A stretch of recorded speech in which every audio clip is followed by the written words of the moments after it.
Alors, on l'a bien compris, le dérèglement climatique est en train de bouleverser l'aménagement du territoire et de l'immobilier.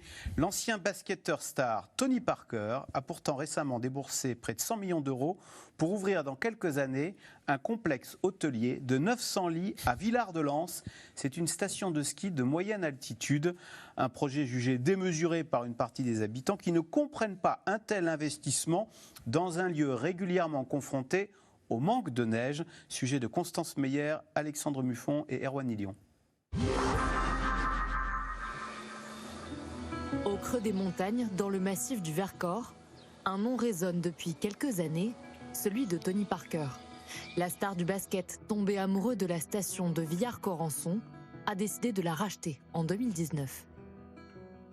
Oui, c'est un peu la stratégie de mon groupe, hein. C'est d'investir de façon transversale dans différents sports. Et moi, j'adore investir dans le sport, j'adore investir en France. Investir à grande échelle. Sur ce parking au pied des pistes, le sportif souhaiterait bâtir un ensemble hôtelier 4 étoiles, avec 900 lits, des commerces, des piscines, salles de sport et de séminaires. 21 000 mètres carrés de surface et près de 100 millions d'euros de budget pour développer un tourisme 4 saisons.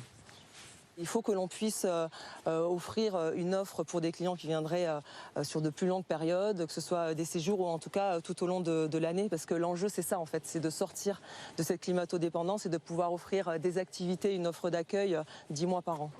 Le permis de construire n'a pas encore été déposé, mais la montagne gronde déjà.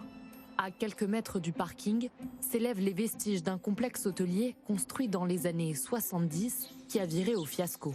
Le symbole d'un modèle économique dépassé pour ses habitants qui ont décidé de créer un collectif. Ils craignent de voir l'histoire se répéter et leur montagne une nouvelle fois abîmée. On nous reproche d'être anti-neige, anti-ski. Enfin, moi, je suis fan de ski et de neige. C'est pas moi qui dis qu'il y a de la neige ou pas, c'est qu'il n'y a pas de neige des fois. Voilà.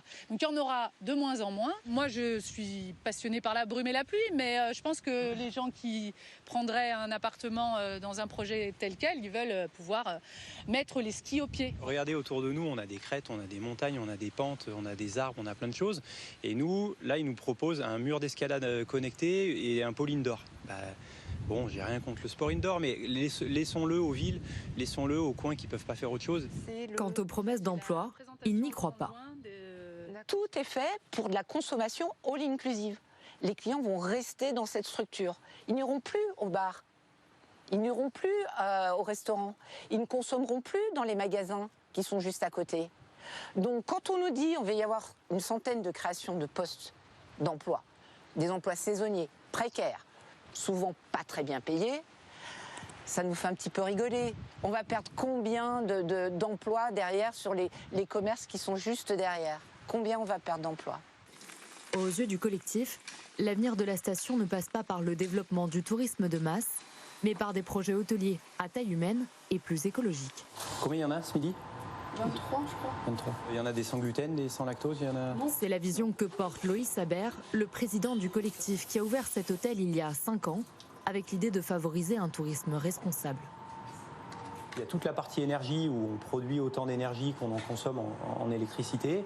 On produit notre chaude solaire, on est autonome du 1er mai à peu près jusqu'au 30 octobre. Donc voilà, on essaye d'avoir une vision assez globale pour laisser le moins d'empreintes possible. Et moi, quand je construis un hôtel, aussi je terrasse et je fais du béton.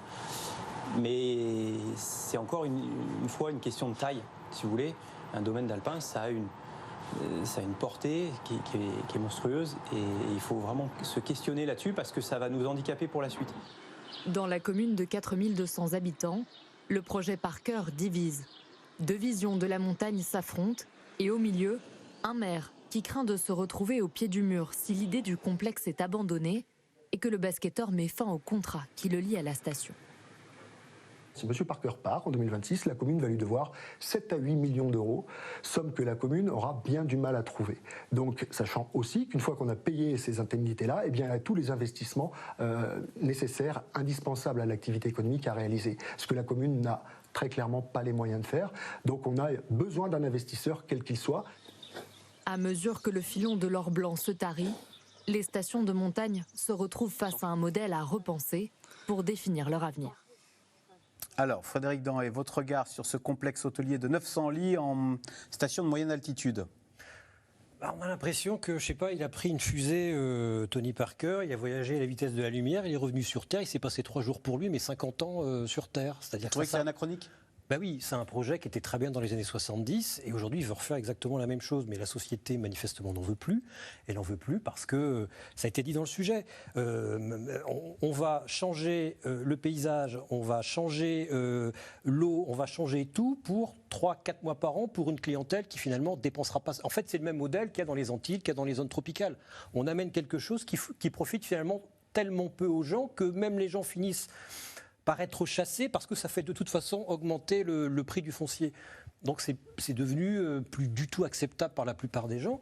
Et puis en plus, mettre une station... Ils ont l'impression d'être colonisés par oui, c'est les touristes. termes. C'est marrant que vous employiez ce terme-là, Axel, parce que c'est les termes qui reviennent souvent. On est colonisé par les Parisiens, par les Russes, par les touristes qui viennent chez nous s'approprient notre paysage. On retrouve le même discours sur les côtes, où par le seul fait que des touristes au pouvoir d'achat existent, fait que le foncier augmente, pareil pour les résidences secondaires, et les gens du coin ne peuvent plus se loger. Et là, c'est pareil à la montagne. Et en plus, mettre un hôtel 4 étoiles, un complexe, avec des trucs indoor qui servent à rien, alors qu'on sait très bien que l'enneigement va diminuer, que donc le taux de rentabilité de l'enneigement ne va cesser de chuter, on se demande à quoi bon. À quoi bon ? Pourquoi, effectivement, dans ces zones-là, ne pas faire autre chose, une autre forme de tourisme, comme le font de plus en plus de stations de moyenne montagne, et dans les Alpes et dans le Massif central. Emmanuel Dutheil, d'ailleurs, est-ce que, entre la 69, le Lyon-Turin ou le Tony Parker, est-ce que ça pose la question, d'ailleurs, de la capacité à créer de nouvelles infrastructures en France ? Est-ce que c'est un sujet qui inquiète les gens du BTP ? C'est un sujet qui inquiète les gens du BTP et plus largement les gens de l'entreprise, puisqu'on pourrait extrapoler jusqu'aux nouvelles usines. On parle de la réindustrialisation de la France, on n'y est pas du tout encore pour le moment, mais un des problèmes, alors le problème principal c'est qu'on manque de terrain pour pouvoir installer de nouvelles usines, mais quand on en trouve un, il y a très peu souvent une acceptation des populations locales, et ce qui peut tout à fait se comprendre, hein. Je pense que tout ce qu'on en est au bout de la table, on n'aurait pas obligatoirement envie d'avoir une usine au bout de notre rue. Mais, et ce genre si Tesla veut faire son usine en France, reste à trouver les 200 hectares bien sûr, mais là, pour l'installer. Il y a 2 usines pour lesquelles la France essaye de les obtenir. Moderna dans la question des vaccins et de la santé, et BYD dans la construction de voitures chinoises. Donc ça pose aussi après la question de l'acceptation. Ça a été plus simple, par exemple, dans le nord de la France, là autour de Dunkerque, pour ce qu'on appelle maintenant la vallée de la batterie avec les gigafactories, parce qu'on est sur une terre qui avait de très grandes terres industrielles, de grandes friches industrielles, qui a une habitude de l'industrie, donc ça a été plus simple. Mais là, c'est vrai qu'on imagine tout à fait que ce genre de projet, dans ce genre d'endroit où effectivement se pose la question principale, qu'est-ce que les gens même vont y faire quand il y aura plus de neige ? Donc ça questionne. Allez, tout de suite.